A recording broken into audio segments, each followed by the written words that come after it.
Nah ini mau tidak mau ya pemerintah daerah harus bisa memberikan kepada teman-teman OPD ini harus mengikuti perkembangan kan gitu. Inovasi ini harus memang dilakukan. Latar belakang saya berinovasi tadi sebenarnya ingin lebih menyederhanakan sebenarnya ya. Pola-pola lama yang sudah dilakukan untuk mengecek perkembangan anak Jadi itu. untuk mendukung ekosistem inovasi yang ada di Bantul, kita selalu siap untuk mendukung penyelenggaraan event Bantul Innovation Award.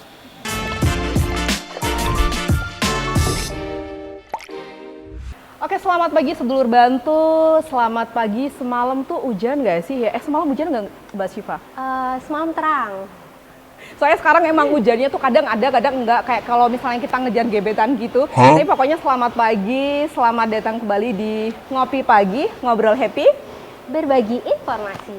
Tapi hari ini tuh ngopi paginya tuh agak beda nggak sih Mbak Syifa? Tentu karena kita berdua nih kan belum pernah nih di sini. Kita pertama kalinya dan spesial kali ini kita bumil berdua.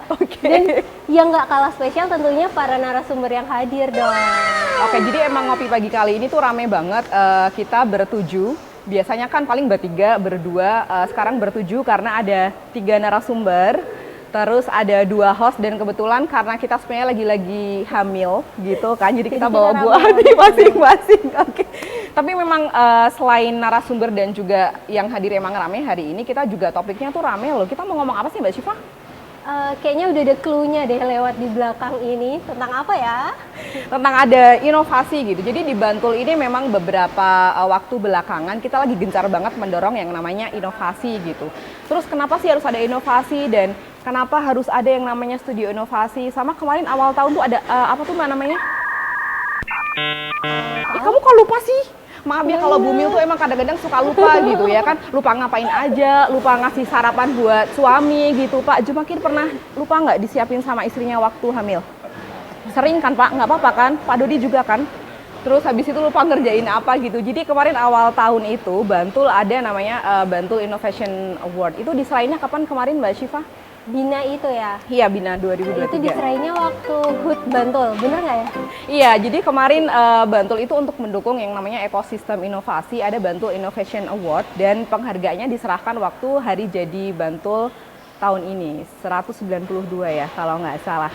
Nah, karena kita ngobrolin banyak tentang inovasi, jadi hari ini sudah ada narasumber yang hadir juga untuk ngobrolin banyak inovasi. Ada siapa aja Mbak Syifa? Oke, kita kenalin 3 narasumber hebat kita kali ini. Yang pertama ada Ibu Sulis, beliau inovator yang kemarin menang Bina nih Mbak. Jadi beliau merupakan inovator dari TK Tunas Islam. Ya, selamat pagi Bu. Selamat pagi Mbak Syifa dan teman-teman semuanya. Ya, nanti kita ngobrol-ngobrol ya Bu ya. Kemudian yang kedua ada Pak Dodi. Beliau ini dari Bank BPD Cabang Bantul. Selamat pagi Mbak Syifa. Selamat pagi Bapak. Selamat pagi Mbak Elsa. Ya, kemudian tentu saja kita ditemenin sama Bapak kita. Wih. Sekretaris Komisi A DPRD Bantul, Bapak Jumakir. Selamat pagi Bapak. Selamat pagi, Assalamualaikum. Waalaikumsalam. Nanti ngobrol-ngobrol banyak ya Pak ya.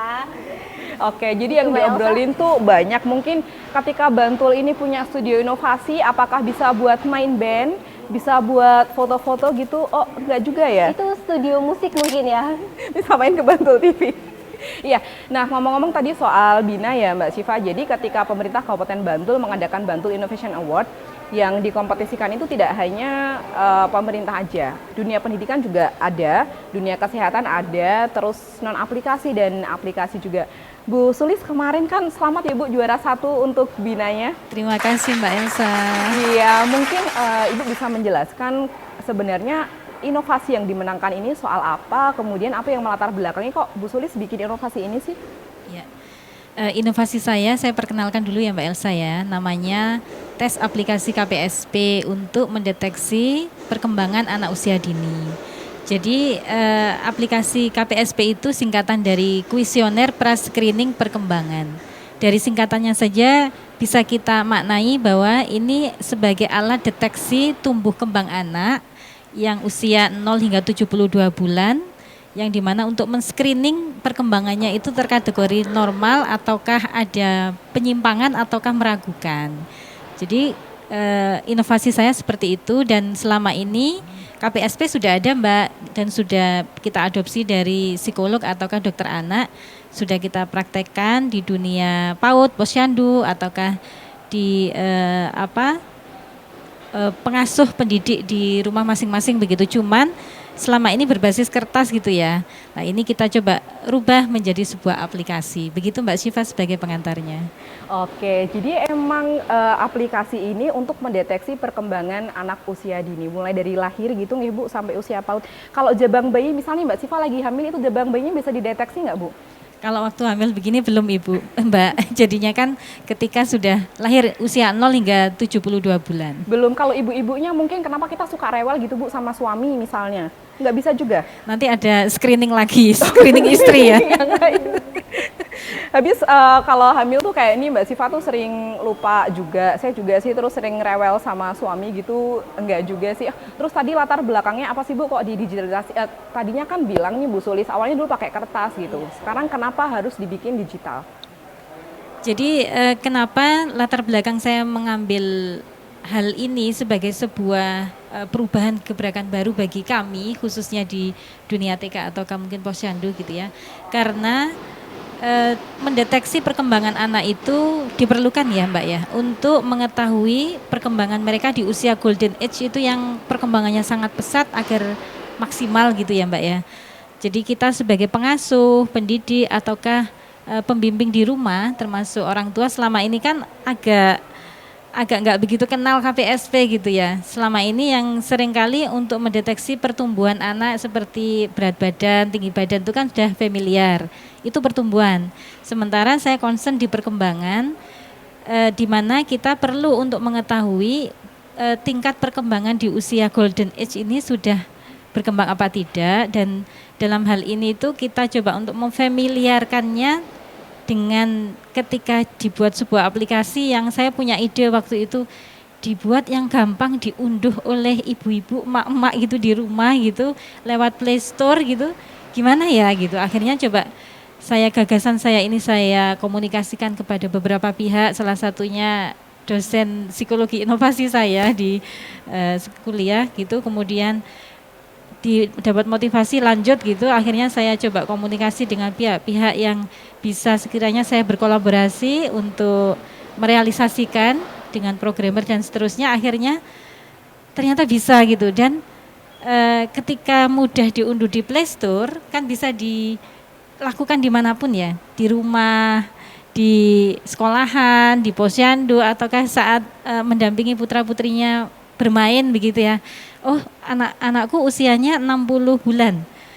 Coba masuk di Play Store, kalau udah unduh aplikasi kan sudah otomatis ya di handphone kita ya. Nanti tinggal dimasukkan usianya, dimasukkan nama anaknya atau tanggal lahirnya. Nanti langsung muncul pertanyaan-pertanyaan yang bisa kita praktekkan di putra-putri kita gitu ya saat bermain, karena memang kegiatan pertanyaannya juga pertanyaan bermain anak-anak Mbak ya. Jadi ya, gitu. intinya ini tentang tumbuh kembangnya ya Bu ya, Betul, tidak hanya betul. kesehatan berat badannya, tingginya, tapi motoriknya mungkin Iya ya, betul. seperti itu. Yes, ya, Oke. sosial emosionalnya juga Mbak, bahasanya juga Oke, begitu. iya. Ini merupakan inovasi yang tentunya udah dinilai bagus banget karena juara 1 ya Mbak ya. Iya loh, pendidikan. Tapi Mbak Syifa ternyata nggak cuma dunia pendidikan aja loh yang bikin inovasi atau stakeholder kita di Bantul gitu ya. Iya, dan kemarin Bina ini Mbak, itu kan didukung langsung sama salah satu BUMD kita, yaitu BPD. Sekarang kita tanya-tanya sama Pak Dodi ya Pak ya. Yeah. Peran BPD sendiri Pak untuk menumbuhkan ekosistem inovasi seperti yang dilakukan sama Bu Sulis tadi, seperti apa nih Pak perannya BPD? Ya, terima kasih Mbak Syifa. Jadi Bank BPD DIY Cabang Bantul, kita bergerak di 3 sektor, jadi sektor di pemerintah daerah, kemudian di pemerintahan sampai di tingkat kelurahan, dan juga di bidang pendidikan. Jadi untuk yang di tingkat pemerintah Kabupaten Bantul, kita bekerja sama dengan BKAD itu untuk mendigitalkan semua pendapatan pemerintah. Jadi dari sektor pajak, retribusi, dan lain-lain kita digitalkan menggunakan sarana QRIS maupun edisi dan lain-lain sehingga transaksi pendapatan itu transparan bisa diterima oleh pemerintah Kabupaten Bantul. Dan juga transaksi belanja pemerintah juga kita digitalkan sehingga semua transaksi pengeluaran itu juga tercatat transparan menggunakan CMS atau internet banking dan juga menggunakan rencana itu ke depan itu KKP atau kartu kredit pemerintah. Kemudian di sektor pemerintah desa kita juga membantu bumdes-bumdes yang ada di Kabupaten Bantul itu dengan membuat agen itu menjadi semacam agen bank di lingkungan tingkat kelurahan. Jadi masyarakat itu bisa dilayani transaksi perbankan tidak harus sampai ke kecamatan, tapi di tingkat kelurahan sudah bisa dilayani transaksi perbankan. Dan juga kita juga membantu membina desa-desa wisata yang ada di Kabupaten Bantul. Contohnya di Desa Wukirsari Mogiri, kemudian juga di Desa Canden Jetis itu juga kita supporting untuk desa wisatanya. Oke, jadi memang ekosistem inovasi di Bantul ini didukung oleh banyak pihak gitu ya Mbak Syifa. Tadi kita dengar juga kan khusus di bidang pendidikan juga iya, kemudian di bidang perekonomian dari Bank PBD juga terlibat. Nah, ini Pak Jumakir, Pak kita manggilnya Pak James, Pak Jemi, Pak Jumakir atau apa? Soalnya kita dapat sering-sering katanya karena Pak Jumakir ini tuh sering banget dilihat oleh teman-teman panggilan akrabnya Pak James, Pak Jemi, itu benar apa enggak Pak? Pak J. Oh Pak J, mau ini dipakai. Oke, Pak J, berarti kita kalau panggilnya Pak J nggak apa-apa? Nggak apa-apa. Oke, kalau misalnya orang bilang Pak J pasti taunya Pak Jumakir kan? Bukan yang lain-lain kan, Jumadi atau siapa gitu, bukan kan Pak? Bukan. Oh iya, oke. Tadi Pak Jumakir juga sudah mendengar ternyata banyak sekali inovasi yang dilakukan oleh stakeholder di Kabupaten Bantul. Pak, emang kenapa sih kok Bantul tuh butuh banget yang namanya inovasi? Jadi dari pusat kan sudah ada terkait dengan PP 38 2017 terkait dengan inovasi daerah kan itu. Dan ini di Kabupaten Bantul kan juga sudah ada peraturan Bupati 121 tahun 2022 terkait dengan inovasi daerah juga. Nah ini mau tidak mau ya pemerintah daerah harus bisa memberikan kepada teman-teman OPD ini harus mengikuti perkembangan kan gitu. Inovasi ini harus memang dilakukan dari bupati sampai ke OPD nanti sampai mungkin di kecamatan, kelurahan ataupun ya semua organisasi yang ada di Kabupaten Bantul ini.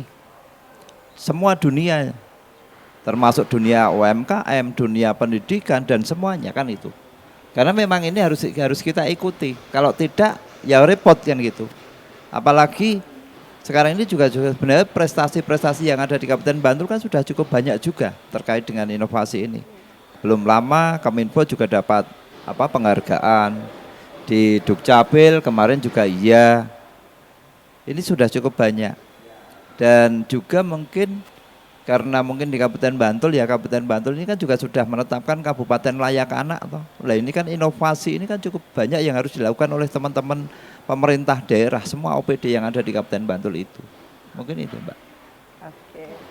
Ya, inovasi itu kan pastinya untuk mendukung kinerja ya Pak ya. Termasuk yang dilakukan sama Bu Sulis itu. Sebenarnya latar belakangnya Bu Sulis ini untuk berinovasi apa ya Bu? Ya, jadi gini Mbak Elsa, Mbak Syifa. Latar belakang saya berinovasi tadi sebenarnya ingin lebih menyederhanakan sebenarnya ya. Pola-pola lama yang sudah dilakukan untuk mengecek perkembangan anak itu kemudian yang sekiranya lebih familiar di tengah-tengah kami pendidik PAUD, petugas posyandu ataukah pembimbing ataukah pengasuh di rumah orang tua gitu ya, agar lebih familiar dan mudah diakses, kemudian agar lebih sederhana dan bisa masuk pada tataran tujuan utamanya adalah mendeteksi, men-screening lebih awal tumbuh kembang anak. Sehingga ketika kita bisa mengetahui perkembangan anak kita itu mengalami keterlambatan ataukah kecacatan itu agar segera untuk bisa ditindaklanjuti. Jadi lebih sederhana dalam mengakses, lebih sederhana dalam mengaplikasikan begitu Mbak sebenarnya. Tujuan utama awal dari saya mengambil ini. Oke, kemudian aplikasi ini udah disosialisasikan lewat apa aja ya Bu? Jadi awal sosialisasi ini, awal saya membuat aplikasi ini, kemudian saya sosialisasikan pertama di lembaga saya bekerja ya, di TK Tunas Islam, kemudian saya sosialisasikan ke Dewan Guru, habis itu ke orang tua, cara penggunaan dan seterusnya sehingga orang tua terlibat. Setelah itu saya lebarkan ke gugus, kerja gugus ya, PKG, pusat kegiatan gugus antar TK begitu, antar lembaga. Kemudian dari gugus satu ke gugus yang lain. Kemudian saya kembangkan juga lewat medsos ya, zaman sekarang saya sosialisasikan lewat medsos untuk dikenal oleh berbagai pihak. Kemudian juga lewat WhatsApp group, kebetulan saya juga ada organisasi profesi ya, organisasi guru gitu di lingkup DIY ataukah nasional saya juga ada, saya informasikan dan di situ alhamdulillah responnya wah iya ya gitu ya. Jadi responnya sejauh ini sih sudah diketahui oleh banyak pihak itu Mbak.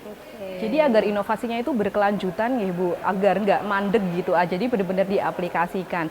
Nah kalau Pak Dodi, karena kita kan juga ingin inovasi yang ada di Bantul itu nggak mandek aja. Misalnya udah bikin inovasi bagus-bagus, udah dibikinnya susah-susah, nggak dipakai, cuman buat daftar bina misalnya, atau cuman kelihatan keren aja. Aku nggak inovasi loh, gitu loh, aku bisa bikin ini loh. Nah kalau untuk dari BPD Bantul sendiri ada rencana nggak Pak ke depan untuk mendukung ekosistem inovasi di Bantul ini seperti apa? Ada rencana khusus tertentu mungkin Pak? Terima kasih Mbak Elsa. Jadi untuk mendukung ekosistem inovasi yang ada di Bantul, kita selalu siap untuk mendukung penyelenggaraan event Bantul Innovation Award atau BINA. Kemarin 2023 sudah sukses dilaksanakan. Terima kasih kepada tim. Kemudian nanti kita ke depan juga akan selalu support BINA tersebut. Kemudian kita juga supporting Bantul Kabupaten Layak Anak. Jadi di hall banking BPD itu juga disediakan ruang laktasi, kemudian juga playground untuk bermain anak. Dan kita juga supporting mendigitalkan atau mengenalkan perbankan di lingkungan sekolah.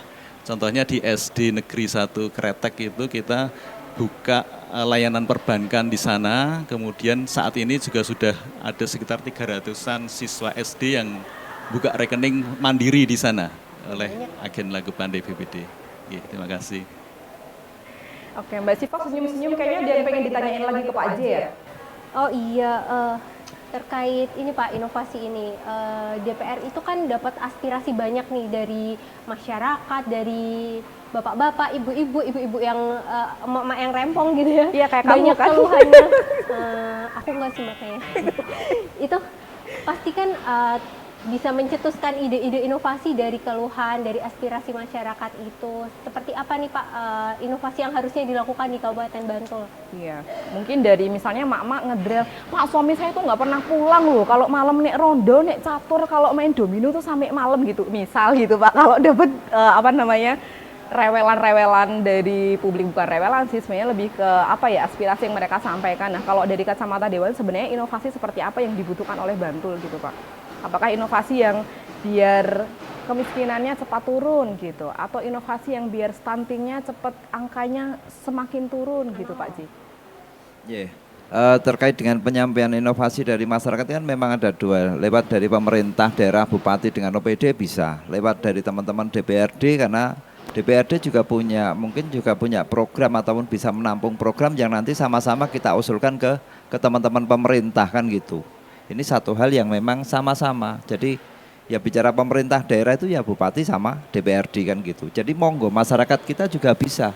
DPRD punya media sosial itu juga bisa untuk memberikan masukan ataupun saran. Masyarakat di Kabupaten Bantul lewat pemerintah daerah, lewat Kominfo juga itu juga ada media sosial. Nah ini yang saat ini memang selalu kita sosialisasikan kan gitu. Karena juga masih cukup banyak juga masyarakat kita yang tidak banyak tahu bahwasanya kalau mau melihat inovasi ataupun berita yang ada di Kabupaten Bantul itu tidak banyak yang tahu, masih belum banyak kan itu, karena jumlah kita cukup lumayan besar Kita sering diskusi dengan teman-teman pemerintah daerah seperti itu. Dan sebenarnya terkait dengan inovasi ini cukup banyak juga.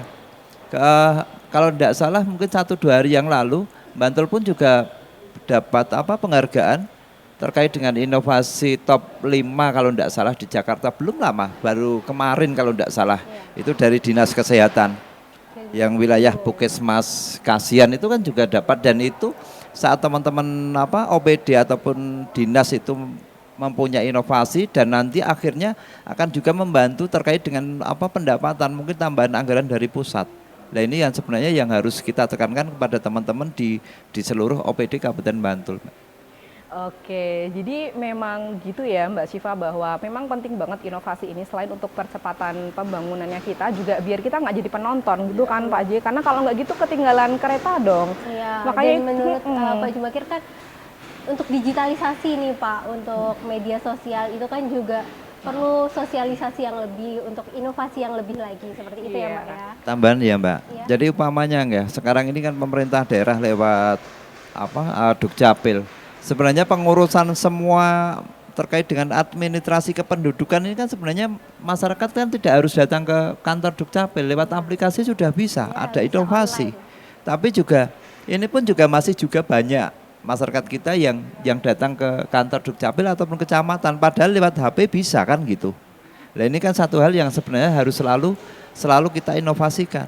Dan pemerintah daerah mungkin mulai tahun ini pun KTP ini kan sudah mulai digital kan gitu. Jadi tidak harus mungkin belangko, walaupun yang punya KTP belangko itu juga masih bisa, tidak apa-apa berlaku kan gitu. Oke, jadi kalau menyambung apa yang disampaikan Bu Sulis, Pak Dodi sama Pak J tadi, itulah kenapa studio inovasi ini harus ada.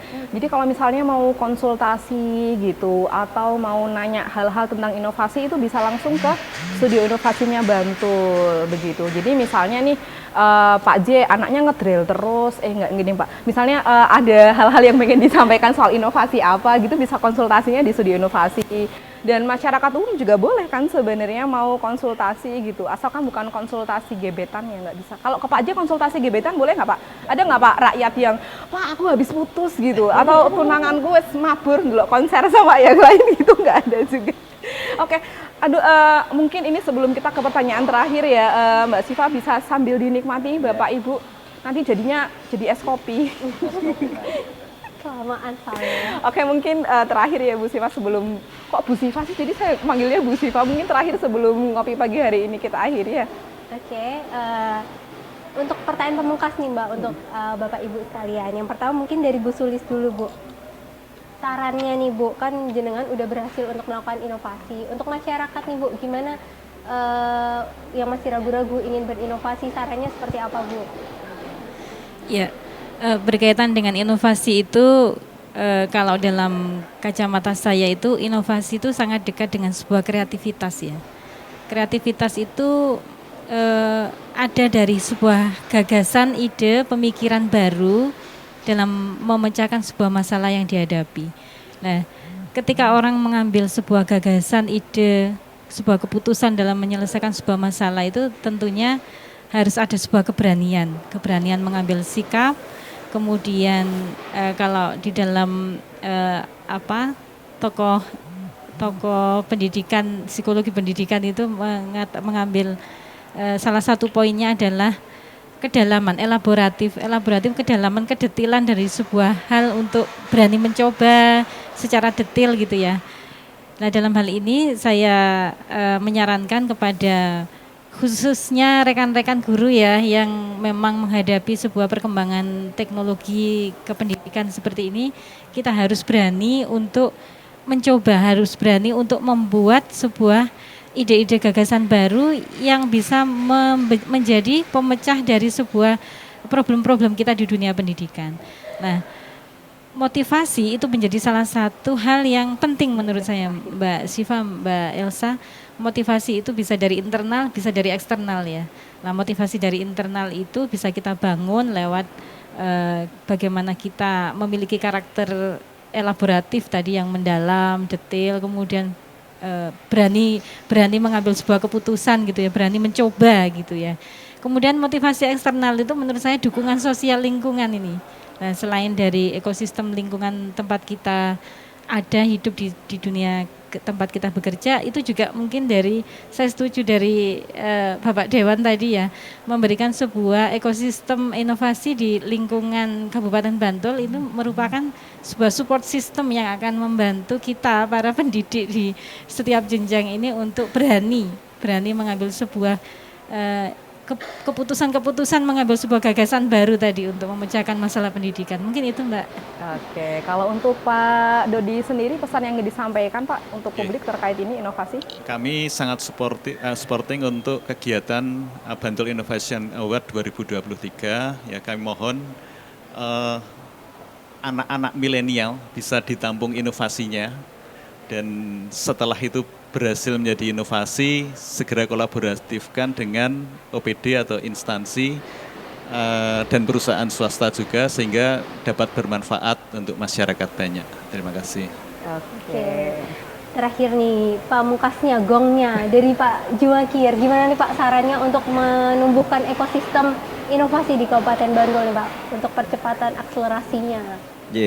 Karena memang aturan sudah ada kan gitu, aturan dari PP ataupun dari peraturan Bupati, ya mau tidak mau semua jajaran seluruh OPD dan juga masyarakat Bantul harus berinovasi, apalagi di saat ini di era digital. Kalau di era digital ini kita masih monoton, ya kita tertinggalkan gitu. Mungkin itu saja. Oke, sepertinya sebenarnya banyak banget yang masih mau diobrolin ya Mbak Sifaya, tapi karena keterbatasan waktu masih bisa ngobrol di lain hari, ya offline. Terima kasih sekali sudah menyaksikan Ngopi Pagi hari ini, karena takutnya nanti jadi es kopi, begitu, jadi asam lambungnya kumat. Oh enggak juga, karena tadi Ngopi Pagi apa artinya Mbak Syifa? Ngopi pagi, ngobrol happy, berbagi informasi. Sampai jumpa. Sampai jumpa di episode selanjutnya.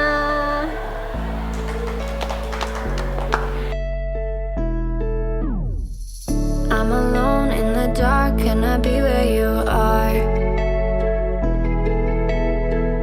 You were gone from the start, now you tear me apart. I gave you my trust, but you treated me like I couldn't see. I thought you were the one, but I know that I'll never be the girl that you need. You love me right for a minute, even though I tried so hard to forget it. All you do is pave the way so I could reinvent myself.